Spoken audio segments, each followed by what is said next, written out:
This is Beering Ain't Easy. Do you spend all week thinking about what new beer you'll try next? Then yeah, this podcast is for you. Come join us while we try new beers, share our ratings, debate craft beer culture, and in the process, throw a few jabs at ourselves. So crack one if you got one, and turn it up.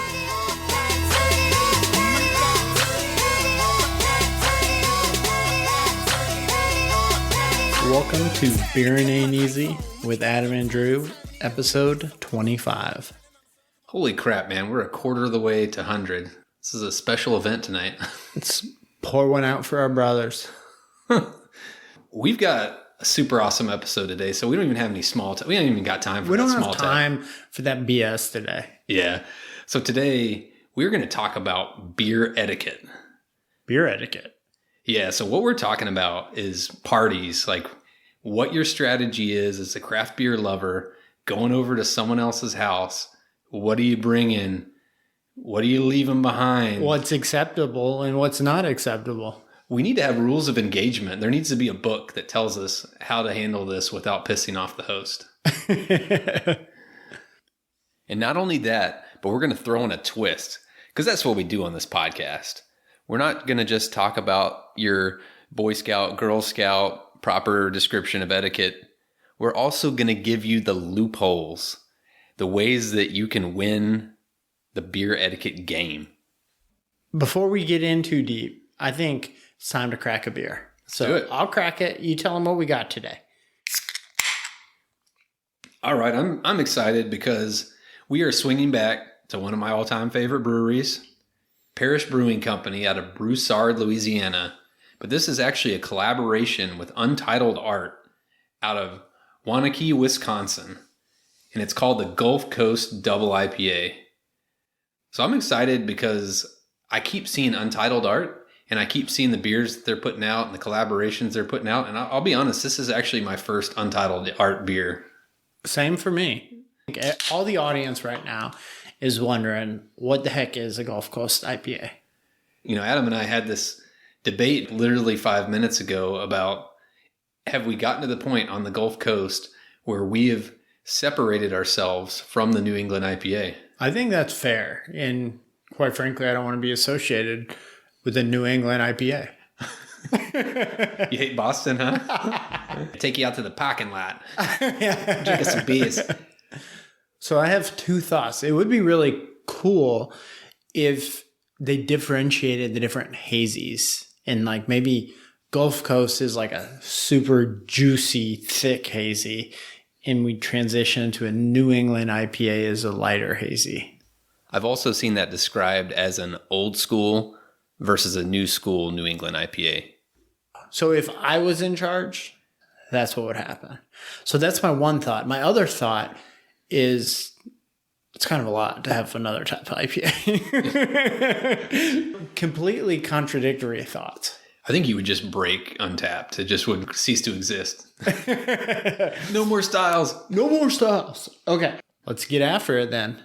So we put a poll up on Instagram and Facebook. And so we tried to get some feedback on what people wanted to hear about. Overwhelming responses. We couldn't take all the questions. So we had a few people that actually responded, and those few people, thank you very much. You're awesome.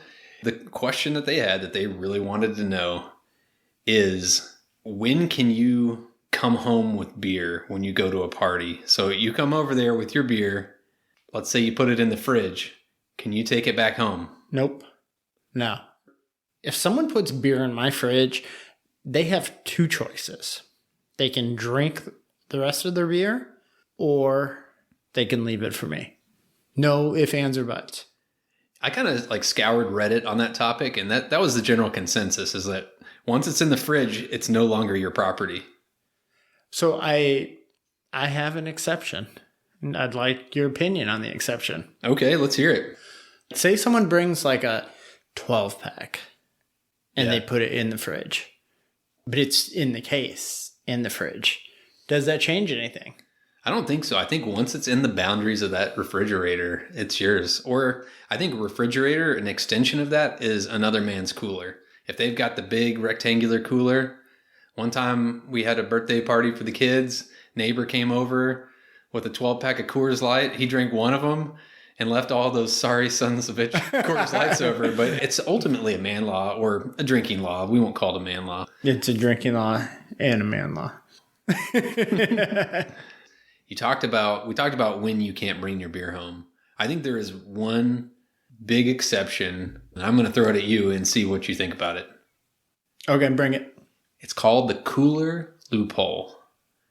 You bring your own cooler of beer over there. You store it on the side of the couch, the side of the kitchen counter. You got to bring that cooler home. Maybe that cooler has beer in it. Maybe it has a little bit of food and snacks too, but you got to take it home. So if your beer just happens to be in there when you leave, then you take your beer home. That's definitely fair. And a strategy heavily employed by me. And so like I'll just like double up on that. So I have this backpack cooler that sometimes I double as like a diaper bag. And so it's like I have to bring it home with me. It's not a choice. The baby needs diapers. Baby needs diapers. Daddy needs a triple IPA. So does that mean if you have your own cooler that no one else is allowed to go into your cooler?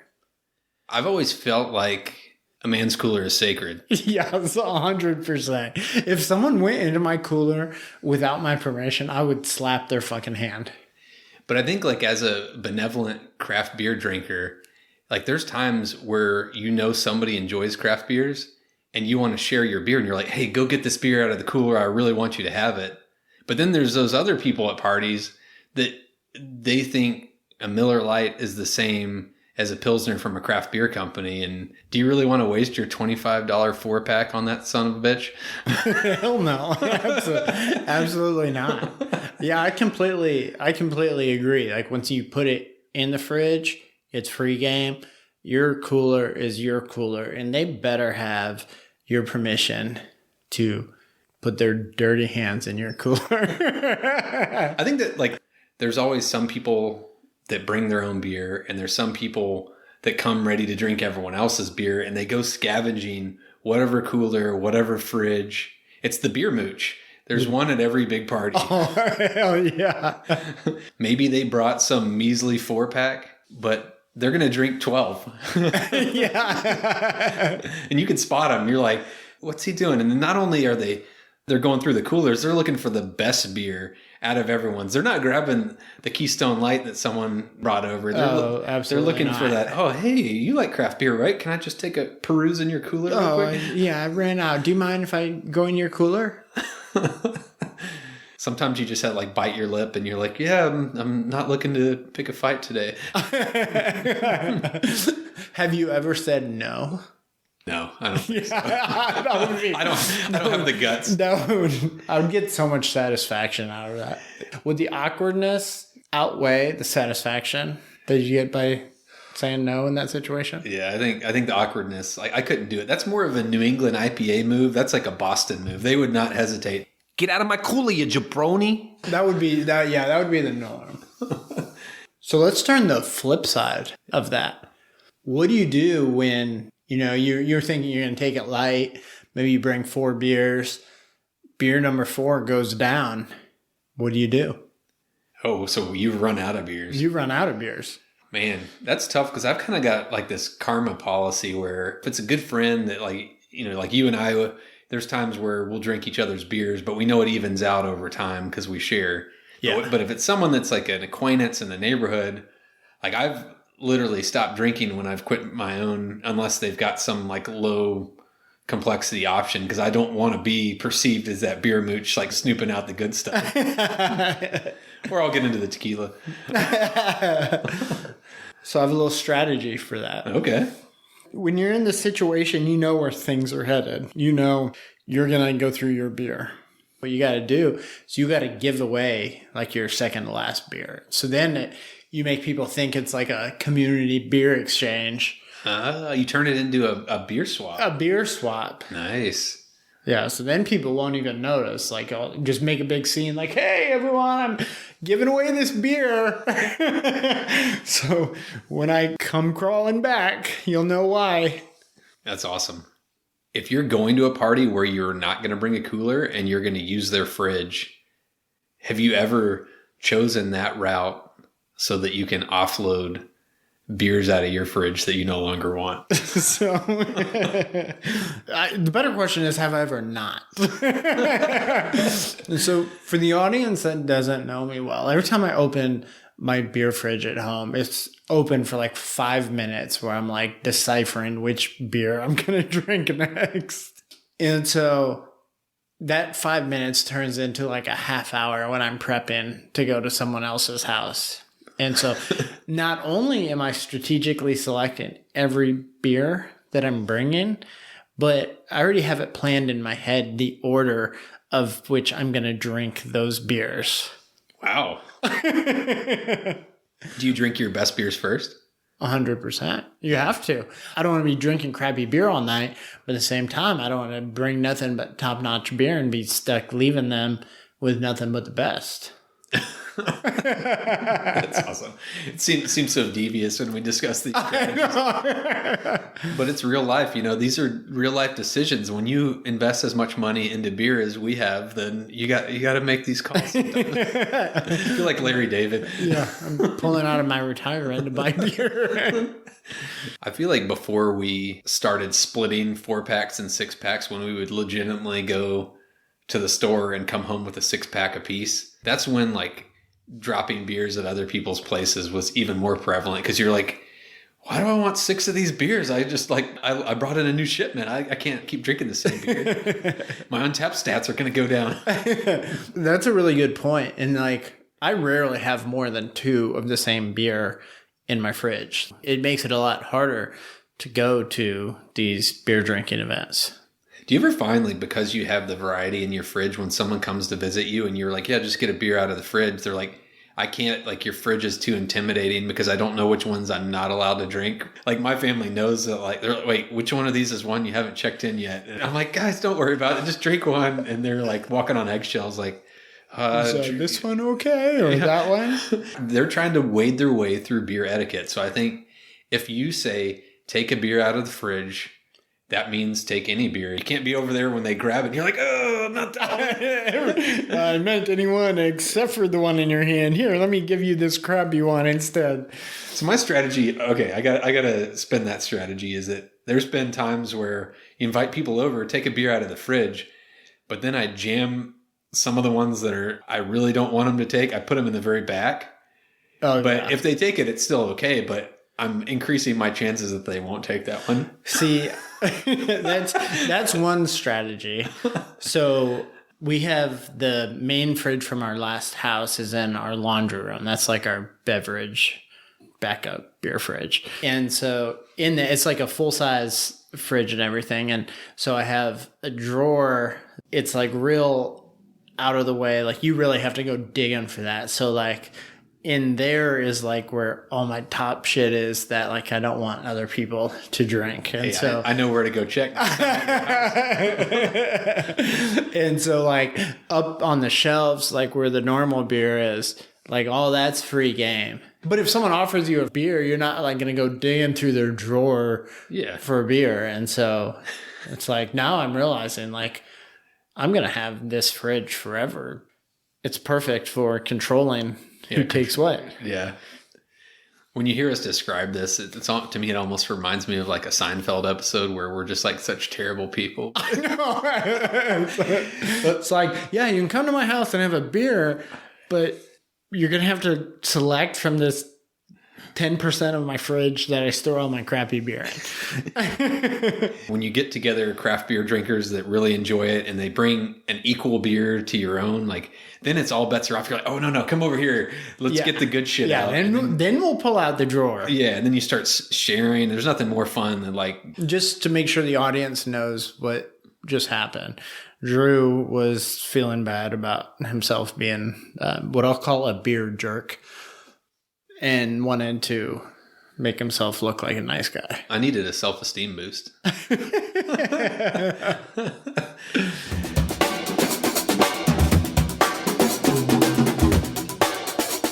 Do you ever go somewhere and not bring your own beer? Interesting question. So generally speaking, it is pretty rare that I'll go and not bring any beer.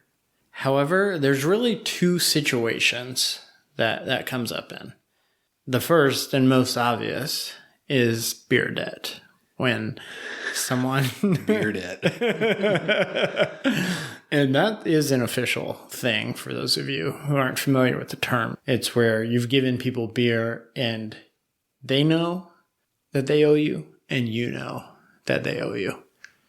Adam goes out of his way when he goes to a brewery. He goes out of his way to make sure he distributes extra beers around so that everyone's always in beer debt to him. He feels like a sense of power over you. There is no greater feeling in this world than knowing that people are in beer debt to you. So if someone's in beer debt to you and you walk into their house, does that give you the right to go open up their secret drawer in their fridge where they're keeping their special stash? So this opens up a whole new topic, beer debt. We could almost have a full episode about beer debt, but I'm gonna break it down. So I gave you one beer. Now you're in beer debt to me. It's not that you owe me one beer. It's like you're in beer debt. So I can go to your house and I can. So you're compounding interest. You're like a slumlord. Yeah. So it's like I gave you a Bud Light. I'm coming to your house and drinking 10 of your best beers in your secret drawer. And you were in beer debt, and now we're even. Next time it starts over. I don't know how that math works, but you sound like a shady, slumlord. Basically what you sound like. So you said there was another situation when you wouldn't bring beer. And what is that situation? Yeah. So the other situation will put you in beer debt. It's where you go and you're like, no, I'm not drinking. I'm not really feeling it tonight. Then you get there and like everyone's like drinking beer all around you and you're like. And they start beer pressuring you? Beer pressuring you, yes. And so I'm like, well, maybe I'll have one. And then once it hits your lips, it's Then the beer debt comes. Yeah. Then you're the guy that drinks way more than he brings. Yeah. And everyone's like, hey, how did we end up with just Miller Lites left for the night? Okay, this is a funny question. Like, what if you're at a party and someone is like, dude, you have got to try this beer. This is the best beer I've ever had. And they bring out something that... Like a Blue Moon. Yeah, something like a Blue Moon or Shiner Holiday Cheer. And they're like, dude, you got to try this. And like, how do you handle that situation tactfully?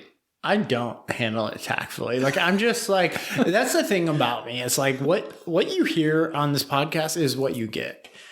I don't beat around the bush. So I remember like one of my buddies is a big Holiday Cheer fan. And so we were up watching a game, drinking some beer, and he like handed me a beer and I took one drink and I'm like, oh my God, what the fuck is this? I feel like that's a party faux pas though. Like if you didn't know him well, would you have done the same thing?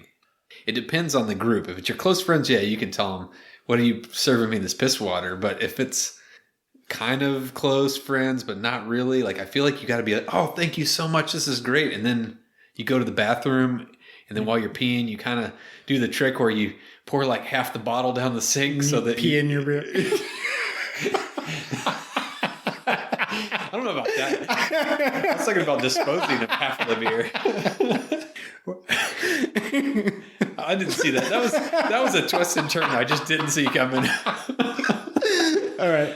Let me get this back on track. So the only situation I wouldn't be totally blunt is if it was the very first time I'd met them. So like anyone that I work with, I would be like that because they see me at work and know how straight to the point I am. How much of an asshole you are. How much of a great guy. See, like I must be like more passive aggressive because I'll be like, oh, thank you. That's awesome. I appreciate it. And then I'll go like find a way to pawn the beer off on someone else or not drink it. I don't want to be a beer snob. You mask your disappointment.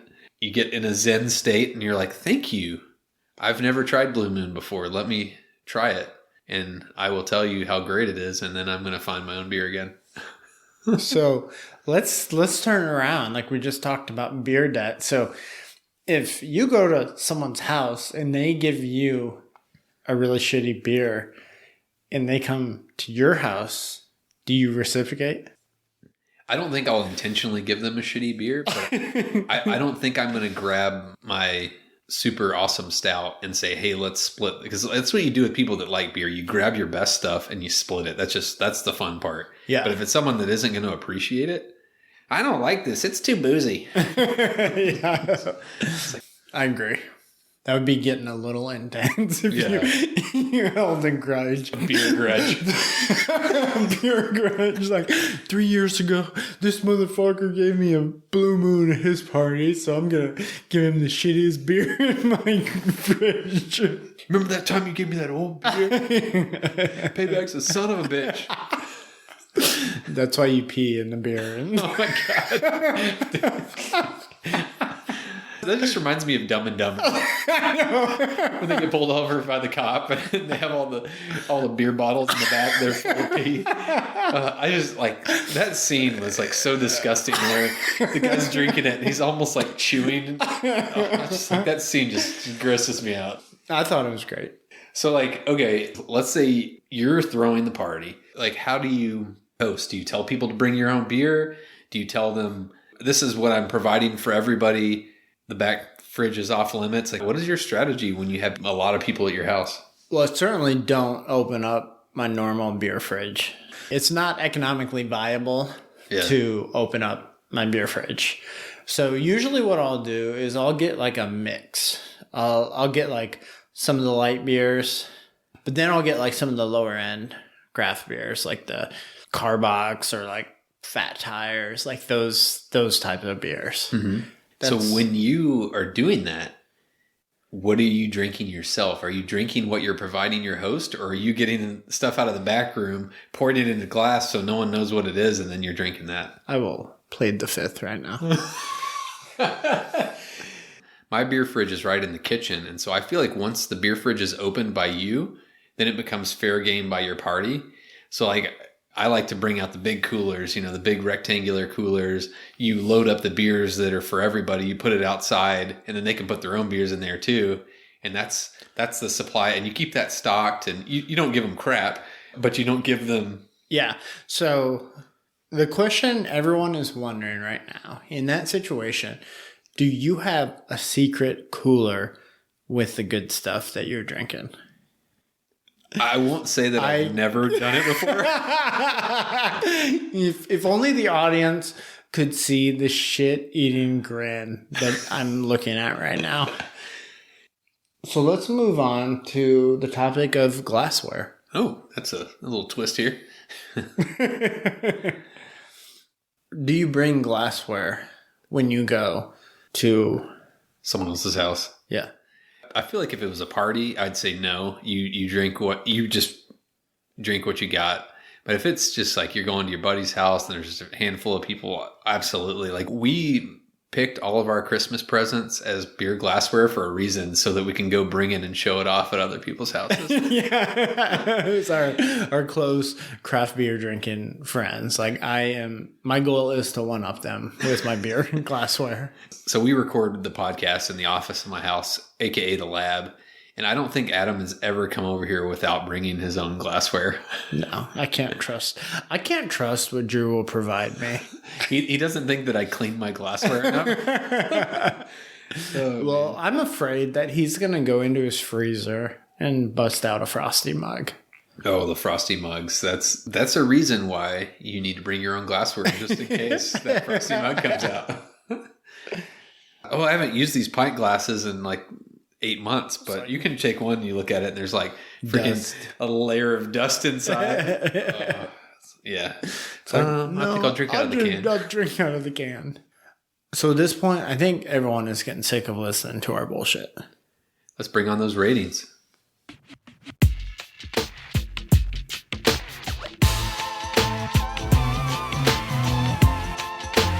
So if y'all remember, we are drinking a collaboration between Parish Brewing Company and Untitled Art called Gulf Coast Double IPA. 8.5% alcohol. And the hops that we're talking about here are Citra, Waunekee, and Hort 4337 hops. The latter, I have no idea. That sounds experimental AF. That sounds above my pay grade. So like first thing looking at this beer, I've noticed, I mean, you can definitely tell this is a double IPA. It's got a little heft. It's a little heavier, a little thicker. So I guess, are you saying you like a thicker mouthfeel? So one thing that really stands out to me, the first thing I noticed about this beer, obviously, is the appearance. It's like a much darker beer than what a normal hazy looks like. It still like has the hazy transparency, but it's more of like a light brown / orange. Yeah, I agree. Definitely didn't have that light color. And from a taste, I can definitely taste the citra hops, but this is not a citra bomb. So I don't know if the other hops are kind of balancing it out. It's got some sweetness, but not a lot of sweetness. I like it. I agree. I get some sweetness, but certainly not an overwhelming sweetness. And definitely a little bit of citrus, but not overwhelming citrus. Overall, I think it's a unique flavored hazy IPA. So one thing I get a very distinct yet subtle tangerine flavor. You know, what's funny is when you first said tangerine, I was like, yeah, whatever, dude. I'm not tasting that. But I'm kind of coming around to the tangerine flavor. Like it's not right off the bat, but it's after you've drank that sip and you've let it sit on your tongue a little bit. You're like, okay, I can see a little tangerine there. But it could be in my head, though. I'm pretty sure it is. I've been doing a psychology experiment. It's kind of funny when I edit episodes, we often copy each other all the time. We just repeat what the other person said, and I have to just cut it out because I'm like, dude, do we have any original thoughts, or do we just like copy each other? It's pretty good. I enjoy this. Do you think you're ready to put a rating down? Throw an Untappd rating on the table. I'm going to 4.0. Oh, damn it. You stole my thunder. I was not going to let you influence my rating. Yeah. I was somewhat on the fence. I guess I was thinking of 4.25 just because of its uniqueness. Not that it's like the best beer I've ever had or the best hazy I've had, but it has some uniqueness to it. And so that's kind of why I was flirting with the 4.25. But at the end of the day, it's a 4.0. Yeah, I agree. I'm right there with you. It is a really solid IPA, and if you have the privilege of having it in your grocery store, then pick one of these bad boys up. Well, I think that's a wrap.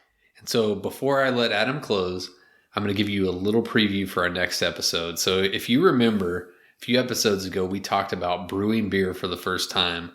We got 2 brew kits that we made our own home brew, and we are going to compare them head to head. So if you've never home brewed before and you want to like find a gateway into that world, we're going to tell you how it's done and what is the best kit to use. So next episode, stay tuned. After listening to our next episode, you will basically be considered a professional brewer. Like us. All right. Well, thanks for listening, everyone.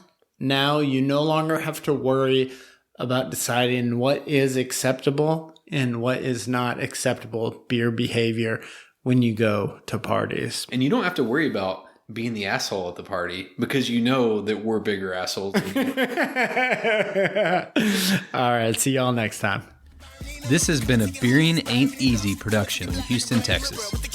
Follow us on Facebook or Instagram.